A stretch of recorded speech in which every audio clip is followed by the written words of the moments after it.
the Sultan of SWAT, the King of Crash, the Colossus of Clout, the Colossus of Clout, the Great Bambino.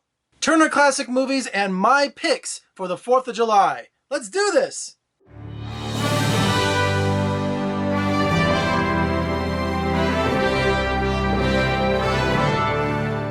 Hi everyone, Vegas Film Critic here, Jeffrey K. Howard. It is the 4th of July and Turner Classic Movies is doing movie musicals that have a patriotic theme to it.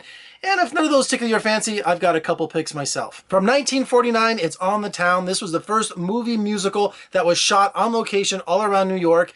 It was Frank Sinatra and Gene Kelly, and you know the song, New York, New York's a wonderful town. The Bronx is up and the battery's down. Except they took out, they put wonderful instead of hell.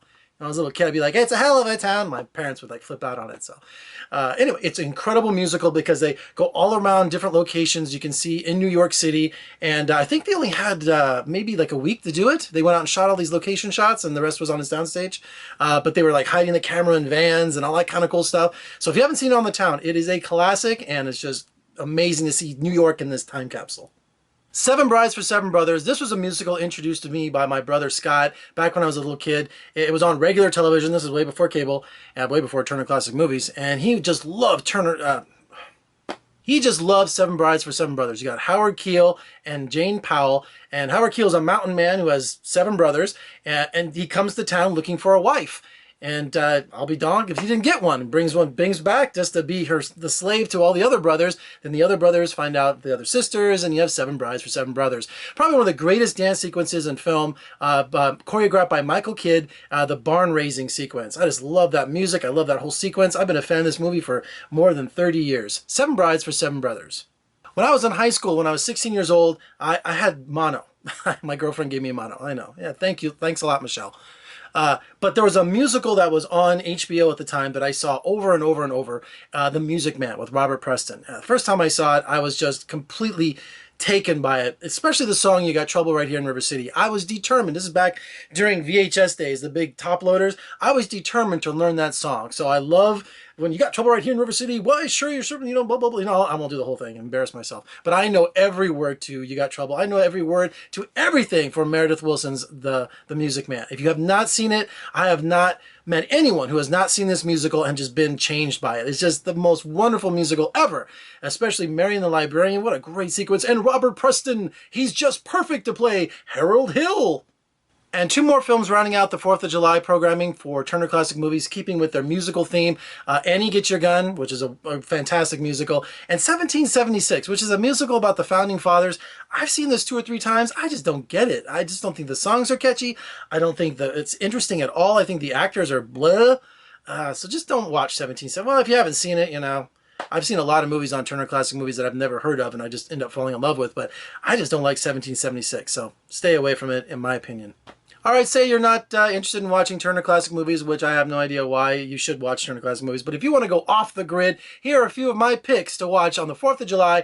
After you fire off all those fireworks and you want to watch a cool movie and still stay with a patriotic theme, check these titles out. You've probably seen it, but Independence Day with Will Smith and Jeff Goldblum. Can you get a more patriotic, action-packed movie than Independence Day? Especially now, if you look all over the net, they're shooting the sequel, finally, after, 20 years? Independence Day was one of the first movies I ever reviewed when I started as a critic. We even have the Extraterrestrial Highway here out by Rachel, Nevada, which is 20 minutes from Las Vegas, and they named the Extraterrestrial Highway, and we went out there for this whole press corps. But Independence Day is one of my favorite action films, and it was famously reviewed by Siskel and Ebert. They just trashed it. They even watched it more than once. I have no idea why they didn't like it. But Independence Day, Yankee Doodle Dandy, go ahead and check it out. You probably noticed that I'm wearing Jawsome here. Jaws, of course, my favorite movie of all time. And of course, a big part of the movie takes place on the 4th of July. Those beaches will be open. And since we have all these shark attacks in the news lately, I think, 10, 15 people have been attacked brutally. I mean, teenage guys losing their arms, and some 60-year-old guy was just attacked in South Carolina the other day. So Jaws is kind of relevant on its 40th anniversary here. But it takes place during the 4th of July. I have a tradition, even though I saw it a few weeks ago on the big screen, I'm watching it again at home because, it takes place on the 4th of July. It's one of my traditions. Having a hot dog from Nathan's, actually no, Hebrew National, excuse me. Hebrew National hot dog, and then also watch Jaws. You're going to need a bigger boat. Now, if you really want to go crazy and see a movie you've never watched before. Jaws is my favorite film, but the other favorite film I have is The Best Years of Our Lives. It stars Dana Andrews, it stars Virginia Mayo and Friedrich March, and also Harold Russell, and it's about 3 returning servicemen coming home from World War II. And this movie really spoke to me when I saw it like 25 years ago, because every World War II movie we see, you know, it's The Dirty Dozen or Kelly's Heroes or The Great Escape. They're always these Hollywood movies. But here's a movie about we never heard before, the story of 3 returning servicemen and how difficult it was for them to readjust to civilian life. And I thought when World War II was over, you know, the returning servicemen were greeted as heroes, but this movie shows a completely different attitude about how there's a line where it's like no one's job is safe with all these servicemen around. They're dealing with post-traumatic stress syndrome back then, you know, with shell shock, and now it's, you know, Dana Andrews is a bombardier who has these nightmares, and then Frederick March he was a bank executive, but he was a sergeant over in Europe, so now he's got a completely different attitude. How can I go back to that life? And then Harold Russell, who was not an actor, but an actual sailor who lost both his arms, and just incredible man, incredible performance. He won 2 Academy Awards, the only actor ever to do that, one for the role in Best Supporting Actor, and one just for his courage. So The Best Years of Our Lives, amazing score. I just love this movie. I just talk about it. I want to go in the other room and watch it. I even have this 3-sheet poster given to me by my buddy Gino. He's a film critic in Milwaukee. Thank you, Gino. And I had it restored and framed in my movie room.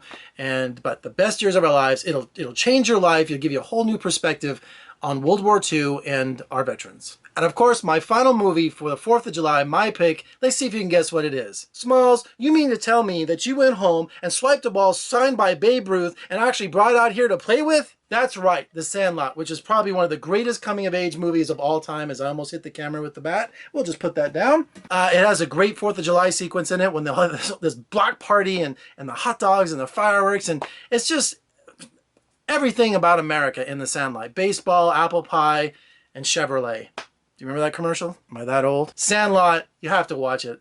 I'm watching all these movies, by the way. I'm going to have a cool little 3-day marathon. And even on Turner Classic Movies, I might watch The Music Man, even though you can imagine I own all these movies we're talking about. But there's something about watching it on television with a crowd, with your friends, and with your family. All right, so for more reviews and interviews, just surf on over to my website at vegasfilmcritic.com. Pick up my iPod. No, don't pick up my iPod. What are you going to pick up? Keep your hands off my iPod. I made a mistake. For more reviews and interviews, just surf on over to my website at vegasfilmcritic.com. Pick up my podcast over at iTunes. And if you like what you see, that little V down there, just click on it. No, go ahead. Go ahead and click on it. Oh, wait. Did you click on it? You did. Thanks for subscribing. I'm Jeffrey Howard from Sin City. Happy 4th of July, America.